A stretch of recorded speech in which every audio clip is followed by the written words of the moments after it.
السلام عليكم، ازيكم يا حبايب قلبي؟ عاملين ايه؟ يومكم هنا وسرور بالصلاة على الرسول صلى الله عليه وسلم. نحمد الله ونستعينه به. اهلا بيكم معايا النهاردة في فيديو من اجمل الفيديوهات اللي هتشوفوها معانا النهاردة يا حبايب قلبي. معانا النهاردة اكلة ليها كذا اسم، نقول عليها حلويات ولا نقول عليها فواكه ولا نقول عليها صينية السعادة ولا نقول الطبق اللي بيدخل قلبنا بالهنا والسرور، ولا بجد نقول عليها ايه؟ بجد بجد صينية النهاردة كلها بهجة وسرور. اول ما نشوفها كده عند الجزار بتشدنا شد، احترنا واحتر دليلنا. يا ترى معانا ايه النهاردة؟ هقول لكم ما تزعلوش، وانا ما اقدرش على زعلكم طبعا. هنقول النهاردة معانا حلويات المذبح. بتقولي ايه؟ معانا حلويات المذبح.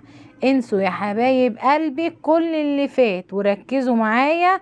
ايوه النهارده لازم تركزوا معايا في كل تكاتها واسرارها الخطيره. ده احنا النهارده معانا فواكه المذبح على اصولها. يا نهار فل وياسمين على قلوبكم. يلا معايا يا حبايبي، زي ما حضراتكم كده شايفين معايا يا حبايب قلبي. معانا المعلاء، ايوه معانا الكبده والفشه والقلب والطحال والكلاوي، الحاجات الجميله الحلوه دي. ايه الجمال والحلاوه دي؟ يلا معانا بقى كده، ادخلوا كده وما تنسوش تعملوا لنا اللايك والشير. اهم حاجة تشتركوا في القناة يا حبايب قلبي علشان يوصل لكم مني كل جديد، والقناة تكبر بيكم وليكم بإذن الله. اخواتنا وحبايبنا في كل مكان، حبايب قلبي اللي مشرفيني ومنوريني وبعتولي الكومنتات الجميلة ودعواتهم الحلوة لينا، ربنا يبارك فيكم ويسعدكم يا رب يا حبايب قلبي، وتبقوا في احسن حال. معايا يا حبايب قلبي زي ما احنا شايفين كده، حطينا الفشة بتاعتنا سلقناها على النار زي ما شفتوا كده، وقطعناها وتبلناها في الطبق زي ما انتوا شايفين كده. خليكم معايا، احنا كده متبلينها. ومعانا خطوة بخطوة كده، معانا الطماطم الفريش ومعانا بصلة على فلفل حار على قرنين فلفل رومي مضروبين في الكبة. وقطعنا بقى حلوياتنا وحاجاتنا الجميلة بقى ما اقولكيش عليها. قطعنا الكبدة والكلاوي والطحال، وهنا سلقنا مع بعض القلب والفشة بتاعتنا وتبلناها بحبة من التتبيلة بتاعتنا. وهنبدأ مع بعض يا حبايب قلبي نشتغل في أكلتنا الجبارة، فواكه المذبح الجميلة الحلوة اللي تدخل القلب على طول كده من غير ما تستأذن. حلويات جبارة وبطريقة وأسرار ما أقولكيش عليها. لا هتشمي ريحة الزفارة ولا هتشمي اي ريحة ليها، هتشمي بس ريحتها الجميلة اللي بالتتبيلة العظيمة بتاعتنا. ادخلي يا حبيبة قلبي كده وما تنسيش اللايك بتاعنا، حبايب قلبي ما ننساش اللايك. يلا بقى نشتغل في اكلتنا الجميلة ديت، علشان عايزين نبقى مع بعض كده نرجع مع بعض العيد من جديد وفرحة العيد. يا رب يجعل ايامكم كلها اعياد وافراح يا حبايب قلبي. بس قبل ما نبدأ يا حبايب قلبي ما تنسوش اللايك والشير وتشتركوا في القناة، ما تنسوش يا حبايبي اللايك. زي ما حضراتكم شايفين كده يا حبايب قلبي، مجهزين مقادير اكلتنا الحلوة عشان خاطر نعملها معاكم على طول، ومش هتاخد معاكي وقت يا حبيبة قلبي في العمايل. عملنا الفشة بتاعتنا سلقناها نص ساعة وسبناها على جنب كده، قطعناها وتبلناها وسبناها. وهنيجي هنا مع بعض نقطع حلويات المذبح الجميلة بتاعتنا. قطعناها على جنب وقطعنا معاها الكبدة والكلاوي والطحال وركناهم، وبشرنا 2 طماطم وبشرنا البصل على الفلفل على قرن فلفل حامي مع قرنين فلفل رومي، وظبطنا مقاديرنا كده الجميلة وركناها على جنب. ركنتيها ليه؟ هقول لكم ركنتها ليه. انا لما باجي اعمل اكلة زي كده بعمل لولادي معاها حاجة تانية ياكلوها معاها. هتعملي ايه معانا النهاردة؟ هنعمل حبة مكرونة تستاهل بقكم.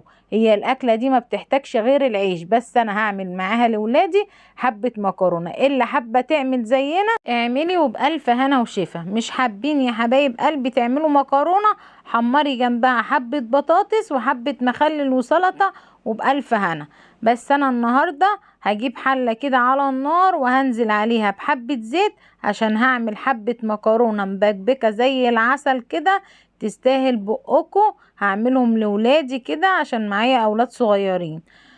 وزي ما انتوا شايفين كده يا حبايب قلبي، صلوا على الرسول صلى الله عليه وسلم. اللهم صل وسلم وبارك عليك يا رسول الله. وهنبدأ مع بعض كده نعمل في حبة المكرونة الجميلة الجبارة. هننزل مع بعض كده يا حبايب قلبي بمعلقتين 3 من الزيت، وننزل عليهم ببصلاية مبشورة من الخلطة بتاعتنا، عليها قرن الفلفل، نقلب فيها كده وندبل البصلاية بتاعتنا. نخلي البصلاية دبلنا على الاخر، دبلي البصلة خالص علشان ما تبانش معانا. هنفضل نقلب فيها كده، وهننزل عليها بقى بمقاديرنا الحلوة الجميلة. معانا هنا صلصة متسبكة، هننزل عليها بصلصة متسبكة، تكوني مسبكاها حطها بقى في الفريزر، تكون عندك هتضربيها في الخلاط مفيش مشكلة. المهم يكون عندك صلصة متسبكة، ما تاخدش على النار اللي هي ايه يا دوبك غلوة واحدة بس. وهننزل عليها بصلصتنا المتسبكة، وهننزل عليها بصلصة معلبة كمان. يعني مش هنكتفي بالصلصة المتسبكة بس، لا ده احنا هننزل عليها بصلصة معلبة كمان زي ما انتوا شايفين كده يا حبايب قلبي. هننزل مع بعض كده اهو بالصلصة بتاعتنا يا حبيبة قلبي من البصل، عشان الحروف بتاعتها ما تتحرقش معانا. نفضل نقلب في البصلة ونلم في البصلة معانا كده، عشان ايه الاطراف بتاعت البصلة بتاعتنا ما تحرقش معانا. تقلبي فيها طول ما انت واقفة يا حبيبة قلبي كده، وما تسيبيهاش كده ايه وتسهي عنها. يا اما توطي عليها النار وتسيبيها لو في ايديكي مصلحة، زي ما انا بعمل كده مثلا، بفضي في علبة الصلصة، بعمل حاجة انت برضو بتقضي مصلحة، توطي خالص على النار وتقلبي فيها برضو كل شوية، ما تسيبيهاش. يعني انا كنت موطيه على البوتاجاز عشان كنت بجهز الصلصة بتاعتي اللي هنزل على البصلة بيها. هنا كان في حبة توابل حطيناهم، كزبرة ناشفة، على حبة توابل بهارات بتاعت رز كده. في بهارات عند العطار مخصصة للرز، بتجيبي بهارات للرز كده وبتحطي حبة بهارات منها على المكرونة بتاعتنا النهاردة. هننزل بحبة الصلصة اللي انا كنت شايلاها اهو، زي ما بقول لكم كده كنت بحضر معاكم حبة صلصة متسبكة، وهننزل عليها بمعلقتين معلبة صلصة معلبة عشان تحمر معانا الطماطم بتاعتنا عشان فاتحة. هننزل معانا كده بمعلقتين من الصلصة المعلبة ما انتوا شايفين كده يا حبايب قلبي، سبكت معانا على طول عشان هي اصلا الصلصة كانت متسبكة. وهننزل عليها بمعلقتين 3 صلصة طماطم معلبة، يعني من العلب كده او كيس صلصة طماطم لو عندك، تنزلي عليها كده. وتنزلي عليها بقى بحبة مية كده من الكاتل، نقلبها كده كويس الاول، وبعدين بشغل الكاتل كده عشان المية بتاعته تكون سخنة. بشغل الكاتل كده يغلي ويفصل، وبعد كده تقومي نازلة بيه على البصلة بتاعتنا، وننزل بعد كده عليها بالمكرونة بتاعتنا معايا كده يا حبايب قلبي خطوة بخطوة، وهتشوفي كل تكات واسرارنا في اكلاتنا الجميلة. شايفينها كده يا حبايب قلبي. لو محتاجة طماطم تاني بتحطي، مش محتاجة خلاص. شايفة انت حسب المقدرة اللي انت بتعملي بيها، او حسب كميتك انت اللي انت هتقدري تعمليه اعمليه. هنقعد نقلبها كده زي ما انتوا شايفين كده اهو. واول كده ما تشكشك معانا، ايوه اسمها تشكشك، ايوه احنا الكلمة دي بتاعتنا بتاعت الصعايدة، احنا على طول بنقولها لما الاكلة معانا بتشكشك كده. هنقلب مع بعض كده اكلتنا الجميلة الحلوة ديت، ونشوف لو محتاجة صلصة كمان بنحط، مش محتاجة خلاص زي ما هتحبوا حطوا. احنا بس الصلصة بتاعتنا عشان فاتحة شوية، فهننزل عليها يا حبايب قلبي كده بمعلقتين صلصة معلبة كمان عشان نحمرها شوية. وهنقلب فيها كده خالص، احنا عايزينها توصل كده لمرحلة الشكشكة التسبيكة اللي هي زي ما بيقولوا كده في قعر الحلة. يعني عايزين الصلصة خالص متسبكة خالص زي ما انتوا شايفين كده، عشان نقدر ننزل عليها بالمكرونة بتاعتنا، والبصلة بتاعتنا تكون استوت ودبلت فيها. وهننزل بعد كده بكيس ونص من المكرونة. هتنزلي بايه يا حبيبة قلبي؟ هتنزلي بكيس ونص من المكرونة، وتكوني بتغلي مية في الكتل، تكوني مجهزة مية بتغلي. نزلنا زي كده. انا الكمية اللي معايا هيبقى كيس ونص من المكرونة. يعني ايه كيس ونص؟ كيس ونص يعني بمقدار نص كيلو مكرونة. انا مش هعمل اكتر من كده. احنا كده كده الاكلة بتاعتنا اكلة بعيش، حابين تاكلوها مع المكرونة مفيش مشكلة، حابة تعملي جنبها بطاطس محمرة مفيش مشكلة، اللي تحبيه اعمليه. معايا حبيبة قلبي كده هننزل عليها كده زي ما انت شايفة كده بمية مغلية من الكتل. هننزل بميتنا كده ونقلب ونوطي النار عليها. حابة تحط لها حبة بابريكا حط لها مفيش مشكلة، تحمر معانا اللون وتعزز لنا اللون شوية.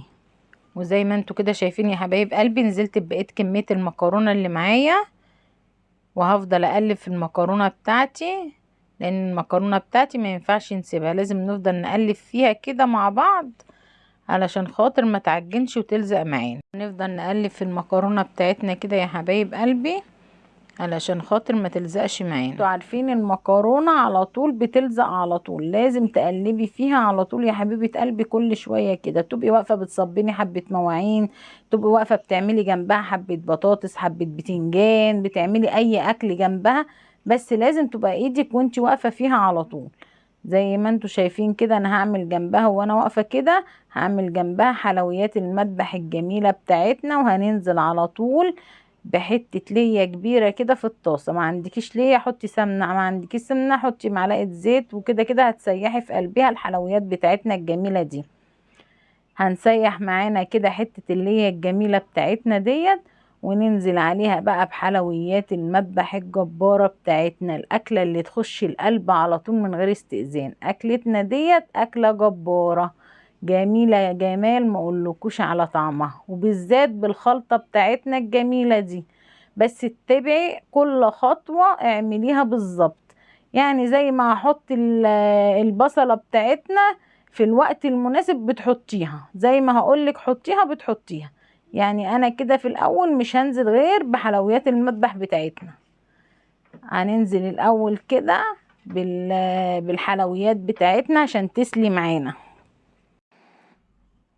هننزل بيها تاخد سلة شوية في قلب الصينية بتاعتنا عشان تدينا الطعم الجبار بتاع الحلويات بتاعت المذبح. اهو نزلنا بالحلويات دي كده، دي اسمها الحلويات اللي بتطلع من الكبدة وبتطلع من الكلاوي ومن القلب. بنمسكها كده زي ما انتوا شايفين يا حبايب قلبي، بننزل عليها كده في قلب الصينية اللي فيها السمنة او اللية او معلقة الزيت، ونخليها تسلي. احنا كصعايدة بنقول عليها تسلي. هي كده تسلي معاكي وتنزل كل الدهون بتاعتها خالص، وتبقى تتعمل معاكي زي السمنة كده، بتكتر معاكي ايه السمنة وبتدي النكهة الجميلة بتاعت الذبيح نفسه. تبقى شامة كده طعمها وريحتها ما اقولكيش. اللهم بارك. بصي بتسلي معانا ازاي وبتنزل ازاي. ايوه تبقى ايدك فيها كده على طول ما تسيبيهاش عشان الدهون بتاعتنا ما تتحرقش معانا. شايفه انا نزلت بايه؟ معلقه واحده بس من التتبيله. خليكي معايا خطوه بخطوه وما تسرحيش يا حبيبه قلبي، عشان الخطوات دي مهمه.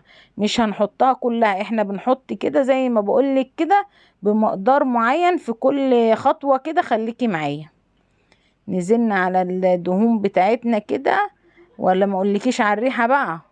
الله اكبر على الريحه، ما اقولكيش جايبه اخر الشارع، ريحه اكلنا مميزه. اللهم بارك. خليكي بخطواتنا والناس كلها تسالك وتقولك ايه الريحه الجميله بتاعت الاكل دي. خليكي معايا يا حبيبه قلبي كده. اللايك يا جماعه ما تنسوش اللايك والشير يا جماعه، ما تنسوش تشتركوا في القناه يا حبايب قلبي، والكومنتات الجميله بتاعتكم اللي بتسعدنا لما بنقراها.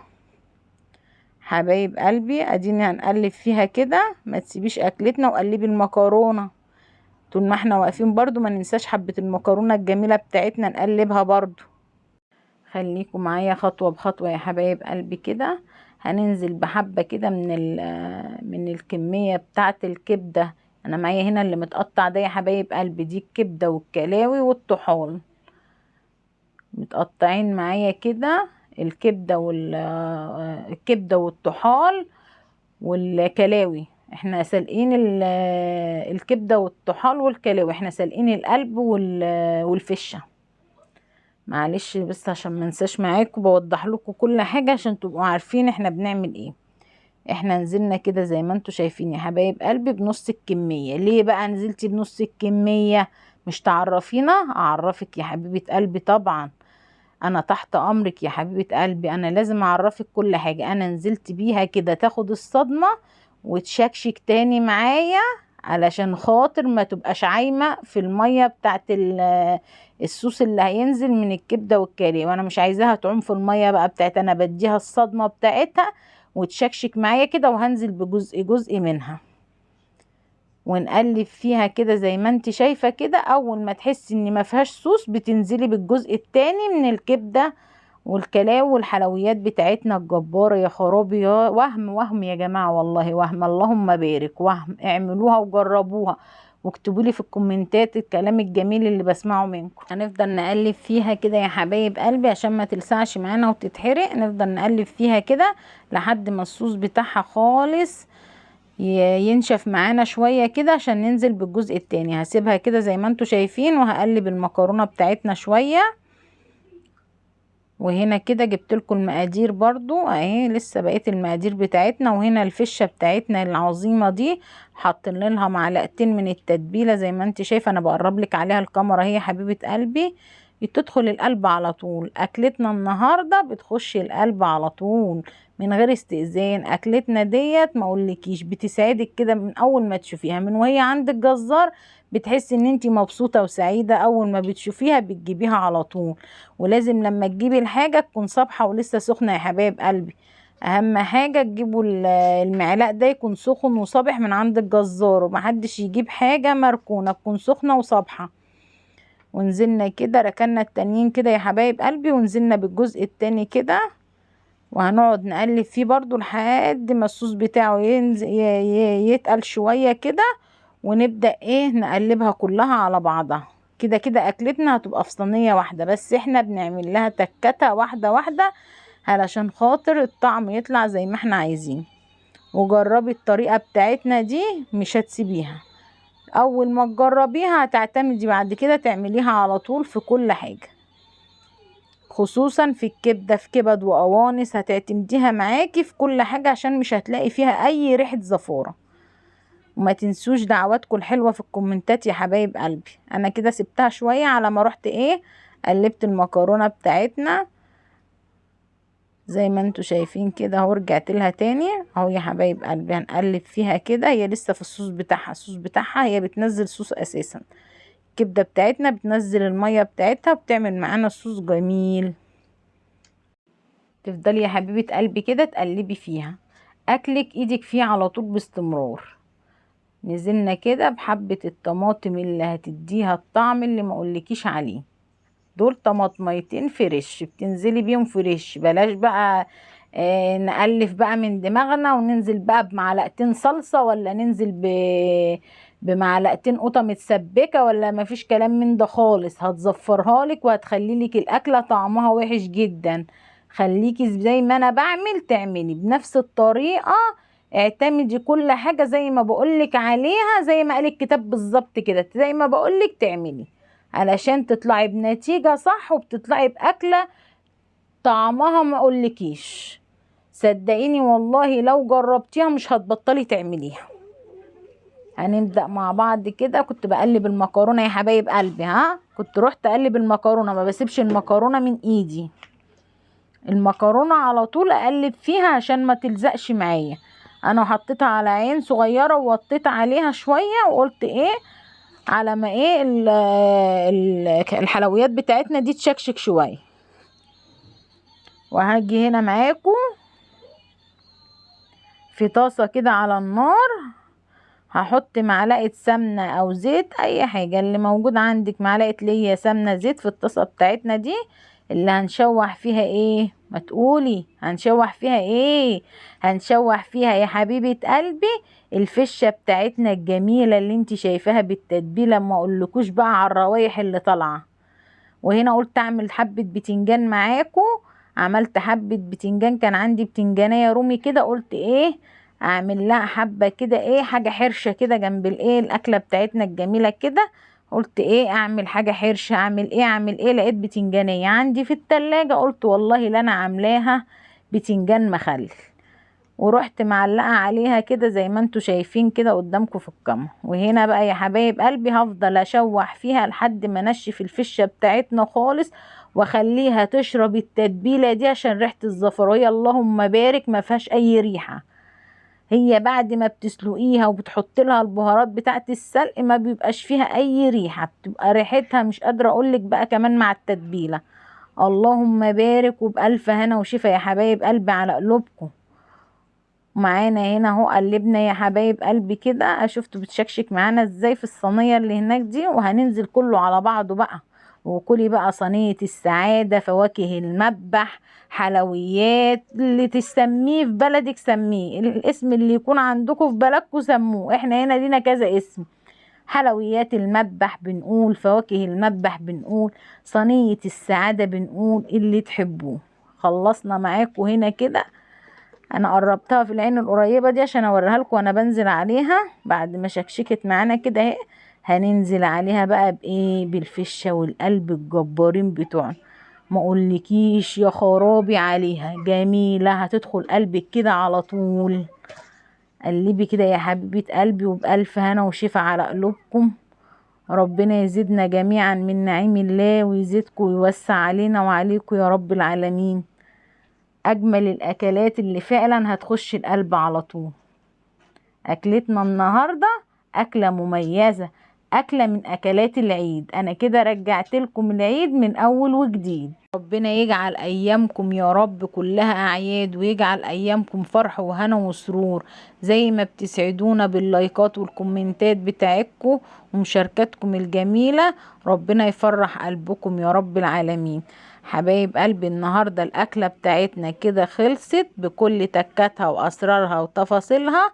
وخليكي معايا خطوة بخطوة وشوفي في الآخر أكلتنا هتطلع معانا ازاي. بصي على حبة المكرونة اللي هنعملهم مع أكلتنا اللي هي فواكه المذبح الجبارة. ما اقولكيش أكلتنا دمار شامل النهاردة، ما اقولكيش عليها.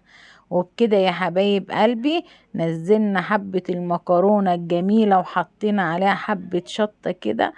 ما اقولكيش عليها بقى في الطعم، ولا عصرة الليمون. ما اقولكيش ليمونة بقى كده، وانزلي على المكرونة بتاعتنا بعصرة الليمون، وعلى الكبدة بتاعتنا اللي هي الصينية الجبارة بتاعتنا بعصرة ليمون. لو حابة الليمون دوت اختياري، بتحطيه جنب منك وبتعصر، اللي حابب بيعصر قدام منه وياكل. ما اقولكيش بقى احنا برضو بنعمل كده.